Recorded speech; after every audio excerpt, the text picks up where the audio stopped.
let me invite our next speaker for the day, Jatin Bakshi, who is the SaaS specialist with Cloudflare. Jatin is security specialist with over 2 decades of experience. Before Cloudflare, he has worked with Microsoft, AWS, Oracle, 𝗕𝗂𝐷𝐼, British Telecom, amongst others. His areas of expertise are cybersecurity and distributed cloud architectures, and is currently focused on challenging the legacy approach to email security across APJ. Jatin has a degree in maths from MBA from IIM Ahmedabad. Can we have Jatin with big round of applause, please? Hi, good morning, everyone. I'm honored to be speaking to such an accomplished group of people, and I'll be sharing my understanding. The previous 2 speakers spoke about how to drive change, right? You guys drive change, and I believe, in my experience, CIOs, the biggest function of CIOs is building consensus, right? You got to build with CFOs, CEOs, the people down the line. You have to build consensus, and you're educators, right? These new technologies that come up, we train so much for them, right? Because these are new innovations that's coming up. You are the first ones in the organization who learns this, and then you have to dumb it down for people who don't know technology in business terms. So what we'll go through today is that we go through zero trust. Everybody is talking about zero trust. The maximum amount of investment in technology right now, which is happening after databases, the OLAP transformation, is in zero trust. And there's a reason for that. Zero trust, when done right, can create significant outcomes for businesses. And those outcomes can look like this, right? It can be employing the best talent in the world. What does it mean? That means that wherever your office is, wherever your people is. Now, talent doesn't mean TCS with 6 lakh engineers working out of 6 lakh cities. Talent is those critical people in your organizations, the designers, where they want to work from. Are you okay to enable them? Can they access applications securely with the same experience that they are working on? We all know we're working on Salesforce, Siebel. If the application is slow, we are not productive, right? So secure is one, productivity is one, right? Then there are contractors. Why I speak about contractors is it's a time of LLMs, AI, everybody is doing ChatGPT, and then everybody is doing pilot projects. Those pilot projects involve access to certain databases, small applications. Can you enable them? That's zero trust, right? You can't go and manage their laptops and all. Avoid cost and reputational damages. Since the new law for data protection has come up, every CFO and CEO is calling their CIOs and say, does it impact us? How do we deal with this? Right? You are the first ones to be called, right? So you have to understand. One of the things that Cloudflare, and I recently joined them from Microsoft, is doing is that in Cloudflare's zero trust approach, email security is an integral part of it. Because 90% of chance of you being fooled is with email. It's far more easy to con a person than to fight with your firewall rules.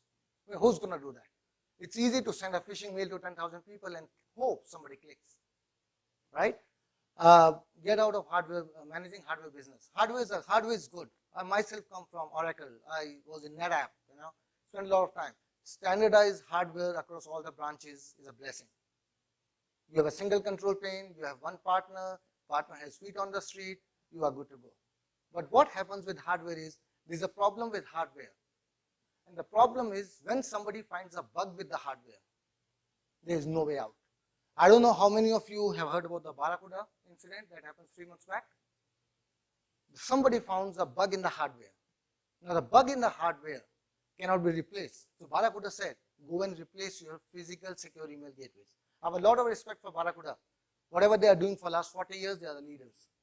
But they got caught. Threat landscape is changing. It's like I have an army of people riding on horses with the shiniest swords, and somebody discovers a long distance rifle. What do? Right? People are getting out of this. And this is what are the business outcomes we are looking at, right? Let's look at some of your priorities, right? Because you deal with these every day. Invest in digital transformation. When I was seeing this slide, I was actually laughing to myself. I can replace 2023 by 2013, or 2003, or 2033. It's still going to look the same. Because 10 years back, we were all looking at putting CRMs in the cloud. Then we put TestDev in the cloud. Then we put storage in the cloud. Then we put DR in the cloud. Then we put scalability in the cloud. Now we're putting AI in the cloud. It keeps on changing. And this is a journey. No single vendor can say, I'll protect you, because every day there are new people coming up. Right? Reevaluate and reduce corporate risk. Every time a new aspect comes up, it expands your attack surface. And you got to go back to drawing board and say, how do I seal down this hole now? How do I protect my organizations? Simplify IT ops and business agility. You got to simplify, right? You cannot have 20 dashboards, 20 best of breed vendors working out of a data center. They have sold you the best technology, no issues. But your data center is a lab. Is a complexity. Now, Sir spoke about talent management. Talent management can happen, but if every day I have to go back and go into manuals and figure out how to do this, where is the time for doing that, right? So you have to look and say, how do I balance out both the things? And it's easy to say for me, but it's difficult to do, right? Because execution is always difficult, right? Close the skill gap and retain talent. Cybersecurity skills are difficult, and it's very difficult to judge. I speak to people. I'm told to interview people and figure out how good they are in certain technology. I myself don't know. How do I interview somebody who knows how to break into an LLM model? Right? We are also doing it for the first time. You are also doing it for the first time. So these are the priorities and they remain the same, right? And what is the priority without a challenge? So, number one, high cost of upgrading the infrastructure. And infrastructure can be replaced by architecture here. When you deploy an architecture to secure your enterprises, it's cast in stone for next 3, 4, 5 years. It gives you peace of mind, but it also exposes you to risks that if something changes very fast, what are you going to do? Right? Complex security and privacy requirements, compliances are coming, data security, data protection. Nobody cares that my Aadhaar card is everywhere, is even with the apartment guards, who took down my data. But, they're coming up with laws, right? Challenges with integrating with legacy systems. Layer 4 security was the most strongest security, right? You had Palo Altos and checkpoints, spent 20 years building that security framework, right? Impossible to breach them. But then everybody went to layer 7, right? And then managing multi-vendor ecosystem. How do you fly a plane with 20 dashboards, right? I have seen people, I speak to people and they say, okay, within 2 minutes, if this appliance or this piece of technology cannot figure out good or bad, it goes to my SOC team. SOC team guy is not a scientist. He's going to take one feed from system A, one from system B, one from system C, and try to build a consensus and say this is bad or this is not. Right? These are the challenges. And when all of these come together, it looks very beautiful in the picture. This is how it looks. And this is what we manage. And when we go and speak with customer, and I get into this multiple times, right? I go and speak to a customer about ZTNA, and customer says, what about SD-WAN? I talk about SD-WAN and this is what about CASB? How do you protect my data? So all of these are systems, technologies, boxes, and what Cloudflare is trying to do is, can I bring it all together? And there's a reason why we are saying that, why do I bring it together? Step back. Take a simple example. Somebody wants to break into your house. What does he need? First step. He needs to get a hammer. If you're rich enough, staying in a farmhouse, he needs a JCB. He needs 20 guys. He needs to break. This is called pre-attack infrastructure. Any cyber attack that happens, it's not against you. It's against a particular vulnerability that somebody has found out. And for that vulnerability, they put together a pre-attack infrastructure. Cloudflare has built a global network over the last 15 years. We run the world's second largest crawler after Google to figure out what's happening in the internet. We built it for WAP, but then we realized it can be very useful. Now that we have it, we say, okay, can we bring it all together? Because we can figure out where the pre-attack infrastructure. Maybe I don't know who they will attack, but I can keep an eye on them, right?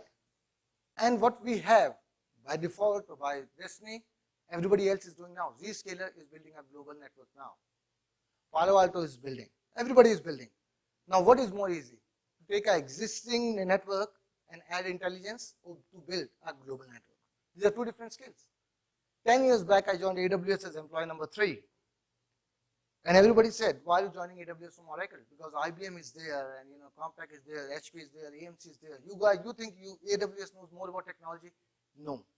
AWS knew more about distributed systems. They didn't know about technologies. They knew about distributed systems. At Cloudflare, what we are doing is we are trying to understand how the attacks happen. Do we have something that we can build on top of that can help you? This is the way to look at it. And from Cloudflare point of view, I'm sure all of you have significant proficiencies in your security architecture. You will have great relations with teams which have been delivering for 10, 20 years. There is no reason for you to doubt them. Everybody is innovating. But what we are saying here and putting across a point is try using Internet as your corporate network. And we have the confidence that we will protect you. We'll help you secure that. We'll help you connect your branches. We'll help you deliver experiences. Build is a new stage that we are doing, at the edge. So these are the three things, and we think we can do that. Now, can we do all of these three things as Gartner Magic Quadrant leaders? No. But then you got to decide. I was meeting somebody and I said, 4 years back, pre-COVID, Blue Coat was the famous, biggest forward proxy vendor. 4 years back, if I was working for Blue Coat and I went to any of your offices and say, sir, I'm from Blue Coat, I do forward proxy for you, I want to protect your overall data center, you would have thrown me out of the room. This is happening right now. Zscaler, amazing innovations, right? Things are changing. And when things are changing, you can either try to fix what you have and adding layers on top of it, or look at a new architecture, right? This gives us the confidence, right? Each one of these nodes is amazing, right? This competes in number of data centers with AWS, with Azure, with others. Of course, they have very large data centers. They do storage, they do compute. We don't do nothing of that sort. We do one thing, that's cybersecurity. And we do it very well. We try to do it very well, right? When it comes together, you all have AWS Azure, right? When you go to Azure and say, okay, Central India data center, 25 services. Chennai data center, 6 services. Some services, different services, right? It takes time to build services because all those are building services as silos and then chaining them together. At Cloudflare, since the day we started, our vision is that how do I put all the services to work at them? Just to give you an example, sometime back, secure email gateways, why are they getting out of fashion? They're getting out of fashion for this. They're a hardware. They do test 1 first, then they do test first. They do spam filtering first, and if the mail is spam, they throw it in a quarantine. If the mail is not spam, they send for phishing test. If I'm smart, I will dress up my fish as a spam. Right? And this is what happens in Barracuda's case, right? So this is what gives us confidence. That this is the vision. This is what we want to do, right? It's on drawing board. It's going to take time. There are some things we can do very well. There are some things we are still building, but then it's a spec-to-spec map when the world was static. Now it's not. You ask me for a specification of our access gateway today, and in 2 weeks, it will change. And that's not only for us, for every vendor. Every vendor is doing that, right? So rather than going in specs and trusting people and sheets who says, I can do this, it's worthwhile to question and say, how will you do this? If somebody says, I'll give you an example, if somebody says, okay, any email that comes, I will test out the email against all known, unknown, threat intel-based threats in 20 seconds. What should be your next question? Yes, you are claiming you can do that. How? Do you have access to unlimited compute? Right? Do you have access to a network which is blazingly fast? In cybersecurity industry, there are 3 things. There's confirmed good, there's confirmed bad, and there's suspicious. Confirmed good and bad, anybody can do. I can put together 10 sharp engineers, they can do that. Because this is all signature-based, threat intel-based. The problem comes when something is suspicious. And for that, you need a network, you need compute, you need intel, right? That's what we believe we have. This Abhinav went through. These are the numbers. Of course, the numbers differ from country to country, but and this is what we are saying, right? But when we say this, it's not only we are saying this. Analysts are agreeing with us. We are the newest player in the zero trust market. We are so new that this was our first full year in zero trust market. This was our second full year in the email security market. And this is what analysts are saying. Right? We're making progress. Now, how we execute depends on our execution, but the premise is good. The approach is great, right? Network edge, because we got edge everywhere, right? We can take you to the WAN very closely. We can insert policies, your traffic policies, your security policies, right? This one is a personal favorite. I am very passionate about email security. And when this came in, I got call from almost everyone, and they said, how did you buy this position? I'm like, what do you mean? They're like, Proofpoint is doing it for 20 years. You are saying you can do everything that Proofpoint can. And my point is, no, we can't. And that's what Forrester doesn't say also. Because secure email, this is not a secure email gateway way. This is ICES, which is Integrated Cloud Email Security. This is what Check Point is doing with the acquisition of Avanan, with his Harmony. This is what Proofpoint is doing with Aegis. This is what Abnormal Security is doing. This is what they're doing, and in that area, we are the best of the breed. We are the smallest circle because our size is small, but in impact we are there, right? So it just depends how fast somebody innovates, right? Look at it 3 years back. Who said Databricks or Snowflake will take over? Data warehouses were, dime a dozen. Snowflake figured out. Databricks figured out. I'm telling you, whoever of you is using a database, OLAP is taken care of, OLTP is next barrier. And distributed SQL, in probably next 3 years, will take over SQL, right? The speed of innovation, you have to keep in mind. And that's where you got to train yourself, your organizations, and make them understand that this is how it's go, right? Magic Quadrant, just today morning, there's a new Forrester Wave, which is on Zero Trust, single platform, where we are in the strong performer. We're not leader yet, but we'll be there, right? I told you, we are the newest ones, and we are here. And I'm proud to say that we are here. We are not leader. We're not leader because it keeps on changing. But it will be worthwhile your time if you are thinking about Zero Trust, if you are thinking about email security, to speak with us, to have a whiteboarding session with us, where we can tell you that this is what we are doing, this is how we can deliver it, and this is how we are going about it, right? I hope it was useful. Thank you so much. Any questions? Yeah, do we have any questions? I planted a couple of questions. Where are the people?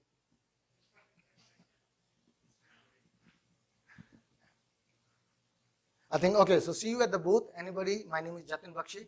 I'd love to speak with you about any of these things. Thank you so much for your time.